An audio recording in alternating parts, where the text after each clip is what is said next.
Welcome all of you. स्वागत है आप सभी का। बच्चों, आज हम एक नया सब्जेक्ट स्टार्ट करने जा रहे हैं, दैट इज सर्किट थ्योरी और नेटवर्क एनालिसिस। बहुत से बच्चे इसको सर्किट थ्योरी बोलते हैं, कहीं कहीं इसको सिलेबस में, है ना, कहीं आपके एग्जाम्स में सर्किट थ्योरी बोलते हैं, और कुछ एग्जाम्स या कुछ अलग अलग स्टेट, डिपेंड करता है अलग अलग जगह पे, उसको नेटवर्क एनालिसिस भी बोलते हैं। ठीक है, तो कोई कंफ्यूजन नहीं है, दोनों एक ही नाम है, circuit theory and network analysis. तो बच्चे, इस सब्जेक्ट में हमें क्या पढ़ना है? करीबन करीबन ये काफी बड़ा सब्जेक्ट है जो बहुत सारी चीजों को कवर करेगा। स्टार्ट होगा from the basic thing. Basic thing क्या होता है? सबसे बेसिक चीज क्या है हमारी, कि नेटवर्क क्या होता है, सर्किट क्या होता है। इसके अंदर हम पहली यूनिट जो पढ़ने वाले हैं, that is the first unit.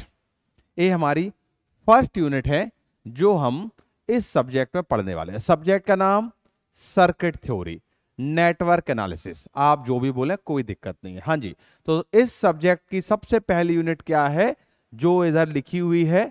सबसे पहले आपको पढ़ना है बेसिक्स। बेसिक्स क्या होते हैं? करंट क्या है, वोल्टेज क्या है, चार्ज क्या होता है, पावर क्या होती है, पावर एब्जॉर्ब, पावर डिलीवर। सबसे मैं मान के चल रहा हूं कि आपको कुछ भी नहीं आता है, ठीक है, बस आप यहां सीखने के लिए आए हो, आप यहां समझने के लिए आए हो। That is enough for me, ये मेरे लिए सफिशिएंट है। बट आपको मेहनत करना पड़ेगी, साथ साथ में पढ़ना पड़ेगा, सीखना पड़ेगा। ठीक है, बिल्कुल मैं जीरो से पढ़ाने वाला हूं, ध्यान से सुने। हाँ जी, तो पहले हम बेसिक कवर करेंगे। बेसिक में क्या होगा, जो मैंने बोला है, वोल्टेज, करंट, पावर, है ना, चार्ज, इन सब की डेफिनेशंस बताऊंगा होते क्या हैं। फिर उसके बाद हम कवर करेंगे पावर एब्जॉर्ब, पावर डिलीवर, और भी चीजें हम कवर करेंगे बेसिक्स में। फिर उसके बाद करेंगे सर्किट कंपोनेंट। सर्किट कंपोनेंट क्या होते हैं? जैसे कि आपको पता होगा कि सर्किट कंपोनेंट आपने क्या नाम सुने होंगे, आरएलसी, रजिस्टर, इंडक्टर और कैपेसिटर। फिर सर्किट कंपोनेंट कितने टाइप के होते हैं, linear, non linear, active, passive, ये सब अपन बात करेंगे। यूनि डायरेक्शनल, बाई डायरेक्शनल, है ना, लेटरल, सब बात करेंगे। फिर उसके बाद आएंगे स्टैंडर्ड इनपुट सिग्नल। किसी भी सर्किट में हम कुछ इनपुट सिग्नल देते हैं, स्टैंडर्ड इनपुट सिग्नल देते हैं, है ना। जैसे कि अगर हम बात करें क्या होते हैं, आप बताएं, कुछ याद है आपको?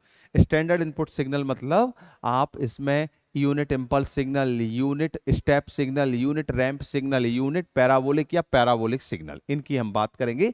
इनको हम स्टैंडर्ड सिग्नल बोलते हैं, स्टैंडर्ड इनपुट सिग्नल बोलते हैं। और फर्स्ट यूनिट में सबसे लास्ट में बात करेंगे साइनोसोडल सिग्नल, कि हम साइनोसोडल सिग्नल, पहले तो साइनोसोडल सिग्नल क्या होते हैं, साइन कॉस, उनको आप साइनोसोडल सिग्नल बोलते हो। फिर उनमें अंदर हम बात करेंगे एम्पलीट्यूड क्या होता है, फेज क्या होता है, फ्रीक्वेंसी क्या होती है, ये सब हम बात करेंगे। This is the first unit, ये हमारी फर्स्ट यूनिट है। ये सब हम पहली यूनिट में पढ़ने वाले हैं। और मैं आपको बता दूं, बहुत से बच्चों को ये सब्जेक्ट टफ लगता है। हाँ, ये थोड़ा सा टफ है अगर आपने इसको रटा। प्लीज लिसन केयरफुली, है ना, मैं वापस से बोलता हूं, ये सब्जेक्ट बहुत से बच्चों को टफ लगता है। Yes, this is the tough subject. अगर आपने चीजों को रटा, ना कि समझा। मैं अपना खुद का बता दूं, when I was in third semester, हमको ये थर्ड सेमेस्टर में सब्जेक्ट हुआ करता था, है ना। और जब थर्ड सेमेस्टर, है ना, I completed my B Tech in 2008, so in the third semester second year, ये हमें 2005 की बात है ना। कब बता रहा हूं मैं, 2005 में मैं सेकेंड ईयर में था, 2005, 2005। तो जब पहली बार मैंने इस सब्जेक्ट को पढ़ा, आपको पता है कॉलेजेस में तो थोड़ा सा, चाहे कितना ही बड़ा कॉलेज हो, मेरा बहुत अच्छा कॉलेज था, ठीक है, पर कितना भी अच्छा कॉलेज हो, कितना भी अच्छा टीचर हो, आपको खुद मेहनत करनी पड़ेगी। ये बात ट्रू है, सत्य है। अगर आपने खुद मेहनत नहीं की तो स्वयं भगवान, मां सरस्वती भी आपको पढ़ा लेना, तब भी नहीं, आपने सोच लिया कि भाई नहीं हो पाएगा, ठीक है, तो चीजों को मेहनत करना पड़ेगी। और सेकंड ईयर का टाइम था, नए नए सीनियर बने थे हम, ठीक है ना, तो थोड़ा सा पढ़ाई, थोड़ा सा, हालांकि ठीक ठाक थे पढ़ने में, है ना, ठीक ठाक नहीं, अच्छा ही बोलूंगा मैं, पर थोड़ा सेकंड ईयर में बच्चे थोड़ा सा हवाबाजी में रहते हैं, ऐसे ही मैं भी था, तो उस समय थोड़ा सब्जेक्ट मुझे लगा यार कैसे है, कभी करंट यहाँ जा रहा है, कभी करंट यहाँ जा रहा है, करंट की वैल्यू कभी नेगेटिव ले ली, कभी पॉजिटिव ले ली, कभी वोल्टेज पॉजिटिव ले लिया, कभी करंट को कैसे मैनेजर कर लिया, कभी यहाँ वोल्टेज मेजर कर लिया, ग्राउंड के थ्रू मेजर कर लिया। बड़ा टफ लगता था, बड़ा मुझे लगता था यार ये सब्जेक्ट बड़ा टफ है।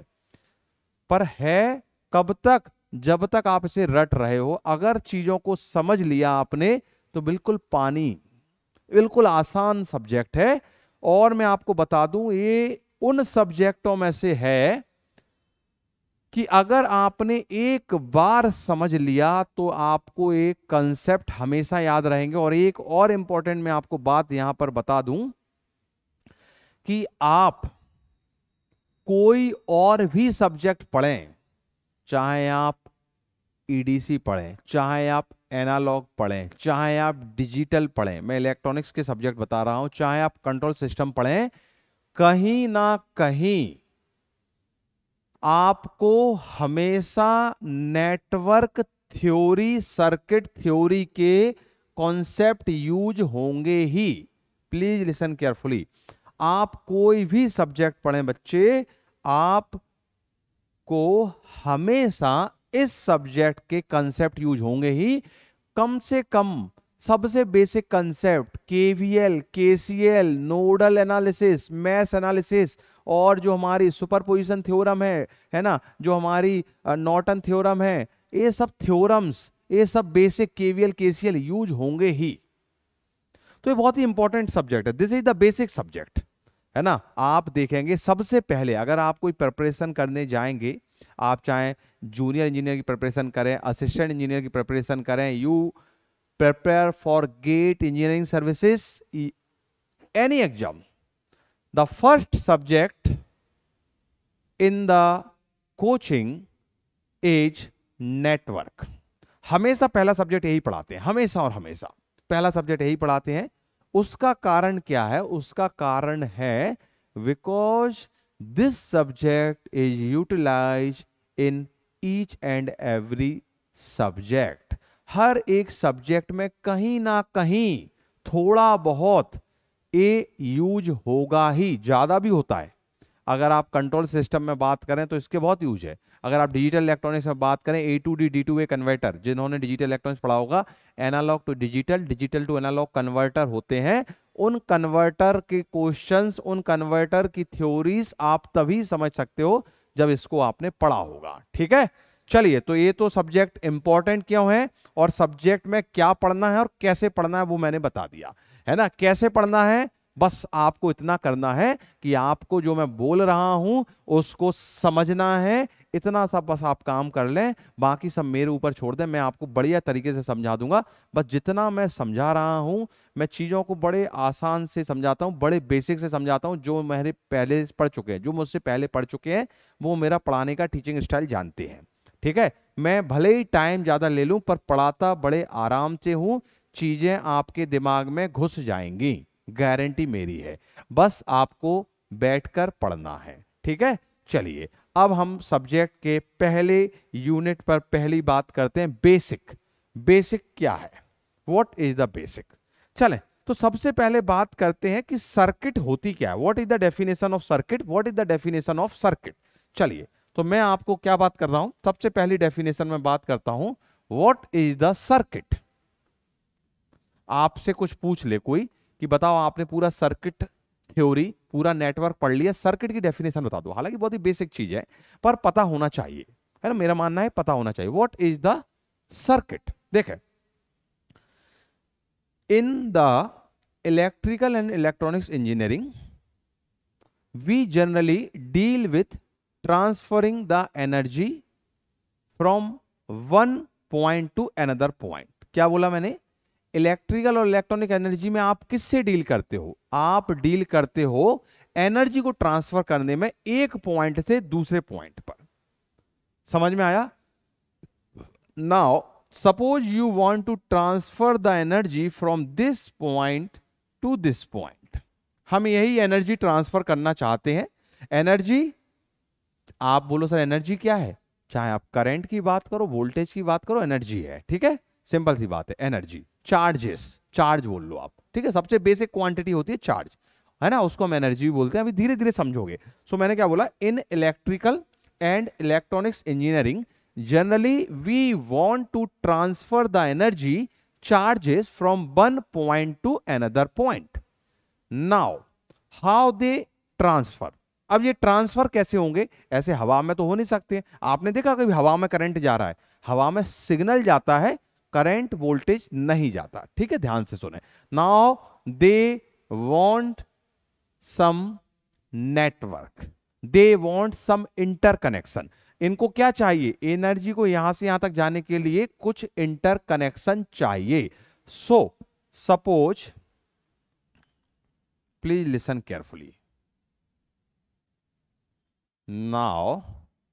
now this is the interconnection, है ना, they require to transferring the energy from one point to another point, transferring the energy from one point to another point require interconnection, and this whole thing is called the circuit, this interconnections, है ना, ये जो interconnections है इनको क्या बोलोगे, circuit बोलोगे। तो circuit, what is the circuit, circuit is the arrangement of electrical element, इनको आप एलिमेंट्स बोलते हो। जो हमारे सर्किट में, जो हमारे नेटवर्क में जो कंपोनेंट होते हैं, component in the circuit are called elements. और आपको क्वेश्चन, आपको पूछा जाए व्हाट इज द सर्किट, तो circuit is the interconnection of electrical devices और interconnections of element. So what is the circuit, circuit is, circuit, this is the circuit, circuit is inter, circuit is interconnection of elements bracket में और electrical device, circuit is interconnection of element, so energy can transfer or communicate, transfer या communicate, communicate from one point to another point. Good, ठीक है, ये circuit की छोटी सी definition आपके सामने आ गई, ठीक है। Now this is the circuit, और सर्किट क्या होगा, interconnections of element. What is the element, element क्या होते हैं, जो हमारे सर्किट, जो नेटवर्क में कंपोनेंट होते हैं, है ना, उनको एलिमेंट्स बोलते हैं, है ना, उनको हम कंपोनेंट बोलते हैं। इज इट ओके, समझ में आया कि नहीं आया, ठीक है। आप उनको क्या बोलते हो, each component in the circuit is known as the element, है ना। अगर आप चाहें तो कभी कभी आपसे ये भी बोल सकते हैं, तो ईच कंपोनेंट, ईच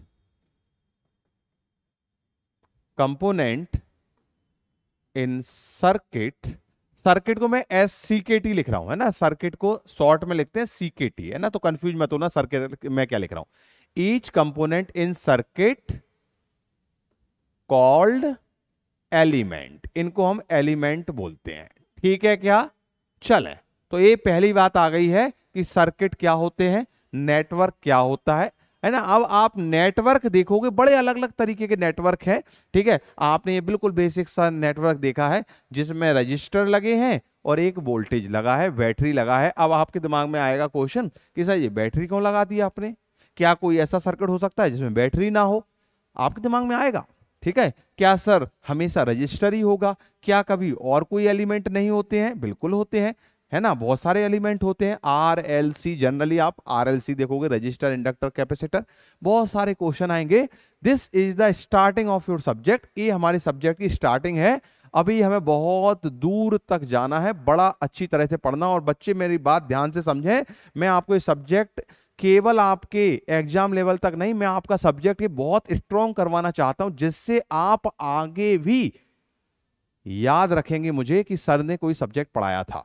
बस मेहनत करना, थोड़ी सी मेहनत करना, आप याद रखेंगे। क्योंकि बच्चे आगे आप कुछ भी पढ़ें, टेक्निकल अगर फील्ड में आप जाओगे, भविष्य में अगर आप टेक्निकल से रिलेटेड कुछ काम करो, हाँ अगर आपने ये सब पढ़ने डिप्लोमा करने के बाद पढ़ाई छोड़ दी, काम धंधा दुकान चालू कर दी, कुछ कर दिया, तो बात खत्म। If you are going in a technical field, अगर आप टेक्निकल फील्ड में जा रहे हो, after the your polytechnic you are doing your engineering, after the engineering you are doing some M Tech, even your PhD M Tech में भी ये subject लगेगा, इसी तरह से लगेगा। ठीक है, प्लीज लिसन केयरफुली। हाँ जी, तो मैंने क्या बोला कि ये हमारा सर्किट है। अब आपके कोच दिमाग में जो जो क्वेश्चन है सब धीरे धीरे कवर होते जाएंगे। At the end of the subject जब खत्म होगा, आपके मोस्टली 95% क्वेश्चंस के आंसर आपको मिल जाएंगे। 5% क्वेश्चंस के आंसर आपको नहीं मिलेंगे। उसका कारण क्या है? वो आपको आंसर मिलेंगे जब आप रिवीजन करोगे बार बार। 95% की गारंटी मेरी रहती है हमेशा, हर एक बार मैं बोलता हूं। पूरे क्वेश्चंस के आंसर नहीं मिल पाते, क्योंकि जब आप सब्जेक्ट में डीप में जाओगे तो मिलेंगे। ठीक है, चले। हाँ भाई, अब दूसरी क्वांटिटी आप सुनते हो, आपसे बार बार बोला जाता है चार्ज, है ना। आपसे एक चार्ज क्या है सर? चार्ज क्या है? What is the charge? Charge is a most basic quantity, है ना। ये बहुत ही बेसिक क्वांटिटी है, is a basic quantity in electrical circuit. ठीक है, तो अगर आप देखें इलेक्ट्रॉन पे आपसे बोला जाए कितना चार्ज है, ठीक है, आपसे बोला जाए कि न्यूट्रॉन पे कोई चार्ज होता है क्या? बताओ, नहीं होता। न्यूट्रॉन है, न्यूट्रल है। प्रोटॉन पे क्या चार्ज है? चार्ज मतलब वो तो कितना रखता है, कितना पॉजिटिव वैल्यू, कितनी नेगेटिव वैल्यू, चार्ज। ठीक है ना। It is a basic quantity in electronics engineering, है ना। और अगर आपको मैं स्पेशली बोलूं तो चार्ज जो होता है, charge in an electrical property of atomic particle, है ना। It is the electrical property of atomic particle. It is a electrical property of atomic particle. जो एटॉमिक पार्टिकल होते हैं, जो एटॉमिक पार्टिकल होते हैं, it is an electrical property of atomic particles measured in Coulomb's. Particles measured in coulomb, measured in Coulomb's. ठीक है, is it okay और not? Measured in Coulomb's, is it okay? Measured in Coulomb's. Now so आप समझ में आ गया, एक electrical property है जो हमारे क्या है, एटॉमिक पार्टिकल्स है। एटॉमिक पार्टिकल मैंने आपको बोल दिए क्या है। एटॉमिक पार्टिकल बताएं जरा, इलेक्ट्रॉन, प्रोटॉन और न्यूट्रॉन, उससे रिलेटेड इलेक्ट्रिकल प्रॉपर्टी है। बिल्कुल बेसिक बता रहा हूं। देखो किसी को ये आता हो तो ठीक है, ये बोरिंग है थोड़ा सा, मैं आपको बार बार बोलूं। ये जो पढ़ाने जा रहा हूं, जो अभी मैं अगले आधे घंटे बताऊंगा, बेसिक जो आपका पहला टॉपिक का पहली बात है, पहली यूनिट का जो पहली बात है, दिस इज बेसिक। ये थोड़ा सा बोरिंग है ना। चार्ज क्या है, वोल्टेज क्या है, करंट क्या है, पावर क्या है, ये बोरिंग है पर जरूरी है। अगर आपको आता हो तो आप ये घंटे वीडियो स्किप कर सकते हैं, छोड़ सकते हैं, बट मेरा मानना है कि किसी को कितना भी आता हो, मैं जो बता रहा हूं उसमें आपको नया सीखने को जरूर मिलेगा। हाँ जी, चले। हाँ जी, तो मैं क्या बोल रहा हूं, चार्ज की बात हो रही थी। अब चार्ज आप मेजर क्यों करते हैं? चार्ज जो होता है, coulomb is a unit of the charge. आप इसको जनरली क्या होती है, इसकी यूनिट क्या होती है? कूलम होती है। Coulomb, coulomb is a unit of charge. ठीक है, is it okay? Coulomb is a unit of charge. Charge की ये यूनिट है। जैसे आप बोलोगे ना इलेक्ट्रॉन पे कितना चार्ज होता है, कूलम कितना होता है। अब आपसे एक क्वेश्चन पूछा जाता है कि एक कूलम में कितने इलेक्ट्रॉन होते हैं, in a one coulomb of charge कितने इलेक्ट्रॉन होंगे।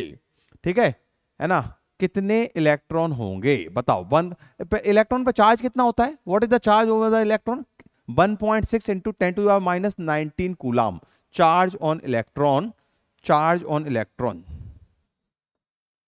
Charge on electron 1.6 into 10⁻⁻19 coulomb को सी लिख देते हैं। ठीक है, अब देखो please listen carefully, this is the charge on electron, है ना। प्रोटॉन पे पॉजिटिव चार्ज होता है, इलेक्ट्रॉन पे नेगेटिव चार्ज होता है। ये आपको पता होगा, बहुत ही बेसिक सी बात है, ये बताने वाली बात नहीं है। मैं बिल्कुल बेसिक से बता रहा हूं, बिल्कुल जीरो लेवल से बता रहा हूं, प्लीज लिसन केयरफुली। जैसे आपने किसी भी एटम का स्ट्रक्चर देखा होगा, अगर आपने किसी एटम का स्ट्रक्चर देखा होगा तो कुछ इस तरह का आपको पता होगा। इसके पीछे भी बहुत सारी थ्योरी है, Bohr's model, Rutherford model. Atom का स्ट्रक्चर, एटॉमिक स्ट्रक्चर के लिए भी बहुत सारी थ्योरी होती है, बट हम उसको नहीं पढ़ रहे हैं, इतना डीप में नहीं जाना है। बस मैं आपको आइडिया दे देता हूं, आपको पता होगा बोर का मॉडल पढ़ा होगा आपने, रदरफोर्ड का मॉडल पढ़ा होगा, है ना, इन सब मॉडल आपने पढ़े होंगे। हाँ जी, तो मैं क्या बता रहा था कि एटॉमिक मॉडल कुछ इस तरह का होगा। एटम आपका क्या होता है, एक स्फीयर की तरह है ना, ऐसा है। और आप इसमें देखेंगे इस तरह से, आप ये क्या दिख रहे हो, इसका जो न्यूक्लियस होता है वो पॉजिटिव होता है। ठीक है, न्यूट्रॉन और प्रोटॉन उसके न्यूक्लियस में पाए जाते हैं। मैं जस्ट एक आपको आइडिया दे रहा हूं, फटाफट 2 मिनट में बोल देता हूं। इसके जो न्यूक्लियस होता है, उस न्यूक्लियस में आपको इलेक्ट्रॉन, इसके न्यूक्लियस में आपको न्यूट्रॉन और प्रोटॉन मिलेंगे। न्यूट्रॉन पर कोई चार्ज नहीं होता है, प्रोटॉन पर पॉजिटिव चार्ज होता है।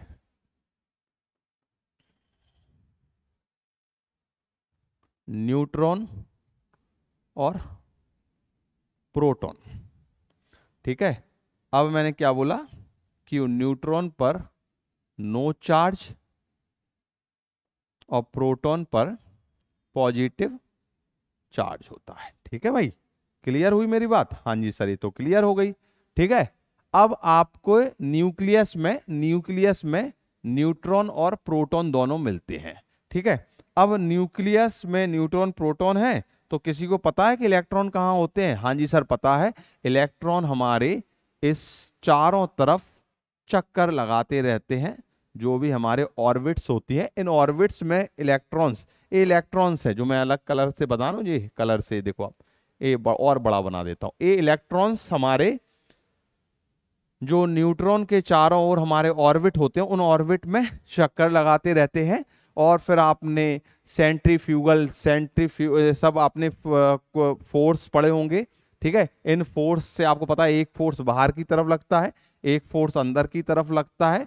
ठीक है, और इसके कारण हमारा इलेक्ट्रॉन अपनी जगह पर स्थिर रहता है, वो गिरता नहीं है। ठीक है, इसके पीछे भी बहुत जारी है। ठीक है क्या? तो इलेक्ट्रॉन्स ये होते हैं। और अगर आपसे बोला जाए इलेक्ट्रॉन्स पर कौन सा चार्ज होता है, इलेक्ट्रॉन्स पर हमने बात की है, इलेक्ट्रॉन्स पर नेगेटिव चार्ज है। ठीक है, इलेक्ट्रॉन पर नेगेटिव चार्ज।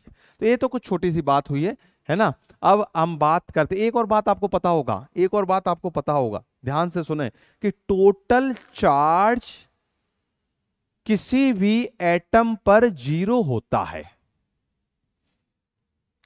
ना। फ्री एटम है, आपने उससे इलेक्ट्रॉन निकाले नहीं है। नहीं तो आप बोलो सर कभी आपने पॉजिटिव भी पढ़ा होगा, है ना, चार्ज पॉजिटिव है नेगेटिव होगा, तब आपने इलेक्ट्रॉन निकाले या इसको इलेक्ट्रॉन दिए, बात अलग है। बट व्हेन आपने कोई भी एटम से इलेक्ट्रॉन लिए दिए नहीं है, then total charge on a atom is 0। ये कैसे होगा? टोटल चार्ज 0 तभी होगा जब पॉजिटिव और नेगेटिव चार्ज इक्वल हो। पॉजिटिव और नेगेटिव चार्ज इक्वल कब होंगे? जब प्रोटॉन और इलेक्ट्रॉन पर इक्वल चार्ज हो, मतलब इक्वल नंबर ऑफ प्रोटॉन और इलेक्ट्रॉन मिलेंगे हमेशा और हमेशा एटम में। ठीक है, ये बात क्लियर है? इसमें तो किसी को कोई दिक्कत परेशानी वाली बात नहीं है? नहीं सर ये इसमें कौन सी बात है, तो बड़ी आसान सी बात है। चलें अब हम वापस से अपने बात पे आ जाते हैं। चार्ज ऑन इलेक्ट्रॉन, इलेक्ट्रॉन पे जो चार्ज होता है दैट इज 1.6 इंटू 10⁻⁻19 होता है। This is the charge over the electron. अब आपसे बोला जाता है कि एक कूलाम्ब में कितने इलेक्ट्रॉन होते हैं, कितने इलेक्ट्रॉन होते हैं बताएं। ठीक है, एक कूलाम्ब में number of electron in 1 coulomb. अरे भाई ये तो बड़ा मैथमेटिक्स सी बात आ गई। चार्ज ऑन इलेक्ट्रॉन, एक सिंगल इलेक्ट्रॉन में इतना चार्ज होता है, तो number of electron in 1 coulomb. Please listen carefully, that is very important thing, कभी कभी पूछ लेते हैं आपसे। Number of electron in 1 coulomb. सी लिख दिया मैंने कूलाम के लिए, बड़ा सी। तो ये डिवाइड कर दो 1/1.6 इंटू 10⁻⁻19। क्या ये समझ में आ रहा है? एक कूलाम में इलेक्ट्रॉन पता करना है तो इसको ले जाके डिवाइड कर दिया इससे, इसको नीचे ले जाओ, डिवाइड कर दिया। Number of electron in 1 coulomb, 1 coulomb में कितने इलेक्ट्रॉन होंगे, इसको डिवाइड कर दिया। जब डिवाइड करोगे तो ये कितना निकल के आएगा? ये 6.24 इंटू 10⁻18 आएगा। 6.24 इंटू 10⁻18 इलेक्ट्रॉन होते हैं। ठीक है, डेट इज इंपॉर्टेंट थिंग, ये कभी कभी आपसे बोला जाता है, पूछा जाता है ऐसे। ठीक है, पता होना चाहिए। अब एक और इंपॉर्टेंट बात होती है चार्ज से रिलेटेड, कि चार्ज जो होता है इसको आप नाइदर क्रिएट नॉर डिस्ट्रॉय, है ना। Very important thing, please listen carefully. ठीक है, the law of conservation of charges stated that charge can neither be created nor be destroyed. Law of conservation of charges क्या बोलता है? As law of conservation of charges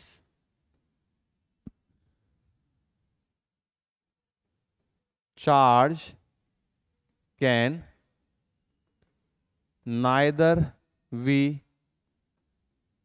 created nor be destroyed. Charge can neither be created nor be destroyed. इनको आप charge को create भी नहीं कर सकते हो, इनको आप डिस्ट्रॉय भी नहीं कर सकते हो। बस क्या होगा, है ना, neither be destroyed, only transferred, only transferred, only transferred. So algebraic sum of charge in system और इन सर्किट, किसी भी सर्किट में, सिस्टम में जो चार्जेस का सम होता है, that is constant, a constant रहेगा। ये समझ में आया कि नहीं आया? So algebraic sum of charges in system और इन द सर्किट, कोई सर्किट की बात करें, सिस्टम है, नॉट कांस्टेंट, है ना, इज अ कांस्टेंट, और कांस्टेंट है इसको आप क्या बोल सकते हो? Not change. कांस्टेंट का मतलब क्या होता है? Not changed. ये तो बात हो गई चार्ज की, समझ में आया कि नहीं आया? अब दूसरी इंपॉर्टेंट चीज क्या होती है चार्ज के बाद? अगली इंपॉर्टेंट चीज आपने क्या सुनी होगी? करंट, है ना, फिर वोल्टेज, फिर power, line by line. Now the current, बताओ भाई करंट क्या सुन रखा है आपने? What is the current? अगर मैं आपसे बोलूंगा कि भाई मुझे करंट की कुछ डेफिनेशन बताओ, करंट क्या है ये बता दो, तो करंट क्या है? करंट क्या है?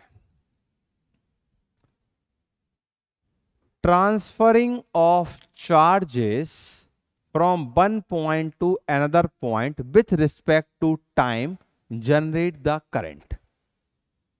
सर समझ में नहीं आया, हिंदी में बताओ जरा एक बार। चार्ज का एक जगह से दूसरी जगह जाना टाइम के साथ में, है ना, चार्ज का transferring of current from one point to another point with respect to time, है ना, इज कॉल्ड द करंट। और बोले rate of change of charge with respect to time. ठीक है, rate change of the charge I बराबर D Q upon D T, बिल्कुल basic thing. तो flow of charges और क्या बोले, इलेक्ट्रिकल करंट क्या है? Time rate of charge, time rate of change of charge. ठीक है, ठीक है। तो करंट की दो डेफिनेशन आई है, करंट की दो डेफिनेशन आई है, flow of charges flow of charges from one point to another point with respect to time is called current, और दूसरी definition rate change of charge with respect to time is called current। Clear हुआ? कुल मिलाके यहां पर एक छोटी सी बात समझना है, करंट कैसे प्रोड्यूस होता है। चार्ज जब मूव करता है, अब जब आपने ईडीसी पढ़ा होगा, मैंने आपको ईडीसी पढ़ाया है, जिस बच्चे ने पढ़ा है ठीक है, बेसिक इलेक्ट्रॉनिक्स पढ़ाया है, मैंने बोला है चार्जेस मतलब इलेक्ट्रॉन, जनरली आप इलेक्ट्रॉन की समझते हो, पर होल्स भी आपने सुना होगा, अगर आपने बेसिक इलेक्ट्रॉनिक्स पढ़ा होगा तो मैंने होल्स के बारे में बताया हुआ है। तो चार्ज का मूव करना, देखो प्लीज लिसन केयरफुली, देखो ध्यान से सुनो, एक बहुत इंपॉर्टेंट बात है जो सबको पता होगी पर थोड़ा सा उसमें मैं आपका ध्यान देना चाहता हूं। सपोज ये आपका एक मेटल का टुकड़ा है, अब आपको सभी को पता है कि मेटल के टुकड़े में फ्री इलेक्ट्रॉन होते हैं, तो प्लीज लिसन केयरफुली, मैं एक बहुत इंपॉर्टेंट बात बताने जा रहा हूं, है ना, आपको पता हो तो नहीं है, जरा ध्यान से सुने। मैंने क्या बोला कि ये मेटल का टुकड़ा है, इस मेटल के टुकड़े में आपको पता है फ्री इलेक्ट्रॉन्स है, और इलेक्ट्रॉन्स यहां वहां भाग रहे हैं, मतलब मूव कर रहे हैं। प्लीज लिसन केयरफुली, मैं जो बताने जा रहा हूं that is very important thing, एक कंसेप्चुअल बात है। इलेक्ट्रॉन, ये हमारा मेटल का टुकड़ा है, इसके अंदर हमारे बहुत सारे चार्ज है, फ्री इलेक्ट्रॉन है, और हमारे इलेक्ट्रॉन आपको पता है इलेक्ट्रॉन बैठे तो नहीं है, वो मूव कर रहे हैं, इलेक्ट्रॉन मूव कर रहे हैं। अब आप ये बताओ, इलेक्ट्रॉन्स आर मूविंग, तो क्या इस टुकड़े को जब मैं छूंगा या इस टुकड़े के अक्रॉस अगर मैं अमीटर लगाऊंगा तो क्या मुझे करंट मिलेगा? ध्यान से सुने, ये अभी मेटल का टुकड़ा है, किसी भी वोल्टेज से, किसी बाहरी एक्सटर्नल बैटरी से कनेक्ट नहीं है। अब आपको मैंने यहां डेफिनेशन लिखाई है कि flow of charge give the current, charge का फ्लो होना आपको करंट देता है। बहुत से बच्चे बोलते हैं सर इस मेटल के टुकड़े में चार्ज तो है, क्योंकि मेटल के टुकड़े में फ्री इलेक्ट्रॉन होते हैं और इलेक्ट्रॉन मूव घूमते हैं, पर अगर मैं इसके अक्रॉस अमीटर लगा दूं तो क्या मुझे करंट मेजर मिलेगा, करंट की वैल्यू मिलेगी? नहीं मिलेगी। तो डेफिनेशन गलत बताई सर आपने, नहीं बताई है, उसमें एक लाइन और जोड़ना है कि आप एक लाइन, एक वर्ड और जोड़ना है, इसीलिए मैं आपको बोल रहा हूं ये जो लिखी हुई है ये आपके बुक में लिखी हुई है, इसलिए मैं बुक की लैंग्वेज भी लिखाना जरूरी है ना, लिखाना जरूरी है, पर मैं बताता जा रहा हूं चार्ज का पर्टिकुलर डायरेक्शन में मूवमेंट होना जरूरी है। चार्ज एक ही डायरेक्शन में मूव करे, यहां पर क्या होगा, यहां पर करंट इसलिए जीरो हो जाएगा कि एक इलेक्ट्रॉन यहां जा रहा है, एक इलेक्ट्रॉन यहां जा रहा है, एक इलेक्ट्रॉन यहां जा रहा है, एक इलेक्ट्रॉन यहां जा रहा है, एक इलेक्ट्रॉन यहां जा रहा है, सभी इलेक्ट्रॉन रैंडम डायरेक्शन में घूम रहे हैं, अस्त व्यस्त घूम रहे हैं, तो जो रिजल्टेंट मूवमेंट आता है इलेक्ट्रॉन्स का वो जीरो आएगा। आपसे ऐसा बोला जाए कि बताओ बाहर कितने इलेक्ट्रॉन निकल रहे हैं, कितने इलेक्ट्रॉन बाहर निकल रहे हैं, वही तो चार्ज बताएंगे, क्योंकि इलेक्ट्रॉन पे चार्ज होता है, ठीक ना, पर रिजल्टेंट मूवमेंट ऑफ जो है इधर वो जीरो है, ये एक डायरेक्शन में नहीं जा रहे हैं, अस्त व्यस्त हो रहे हैं, इसीलिए करंट फ्लो कराने के लिए आपको बाहर से एनर्जी देनी पड़ेगी। अगली डेफिनेशन उसी पर है, जो बाहर अभी मैं समझाते जा रहा हूं, आपको इसमें करंट फ्लो कराना है, इलेक्ट्रॉन को एक पर्टिकुलर डायरेक्शन में मूव कराना है, इस वर्ड को ध्यान रखें, electrons are moving in particular direction, flow of charges in particular direction, a line is bird मैं लिखा नहीं रहा हूं, क्यों? क्योंकि आपको बुक्स में देखने को नहीं मिलेगा, मैं वही लिखा रहा हूं डेफिनेशन जो आपको देखने को मिलेगी, याद करने को मिलेगी, पर कोई दिक्कत नहीं, आप लिख भी दोगे कोई दिक्कत नहीं है। Flow of charges in particular direction from one point to another point with respect to time is called the current. और rate charge of change, rate change लिखा है वहां पे, rate change of charges, rate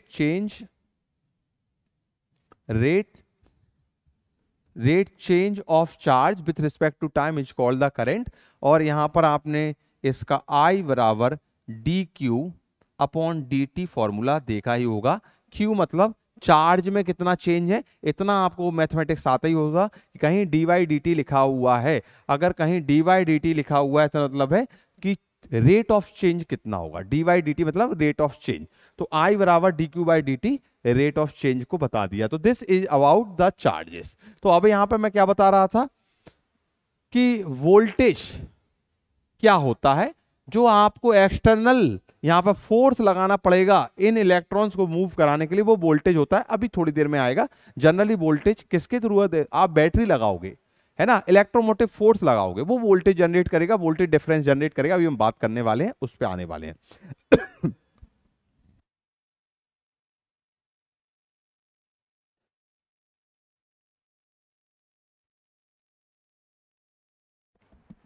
ठीक है, चले थोड़ा सा पानी पीता हूं, आप जब तक एक बार डेफिनेशन पढ़ें, ठीक है।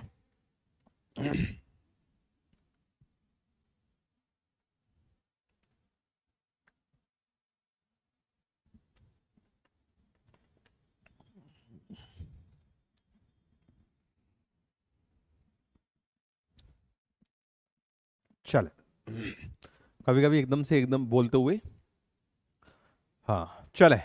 तो अब बात हो रही है कि करंट की यूनिट क्या है, यूनिट पता होना चाहिए आपको, यूनिट पता होना चाहिए। What is the unit of current? The unit of current is, current की यूनिट है एम्पियर, कैपिटल ए से आप इसको देखोगे।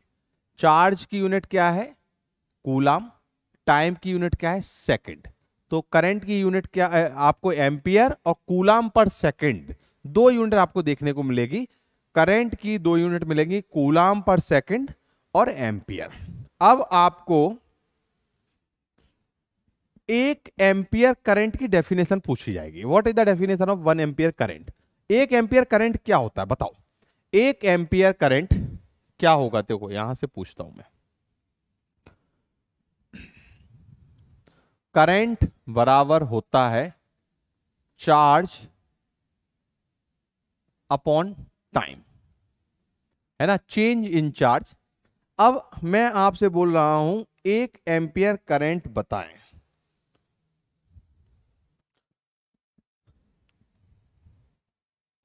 एक एम्पियर करंट मतलब आपको यहां 1 लाना है, तो कूलाम की value 1 coulomb upon 1 second equal to 1 ampere current.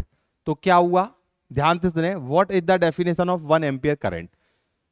It is the movement of 1 coulomb charge through a cross section of conductor in 1 second. कुल मिला के अगर मैं बात करूं कि 1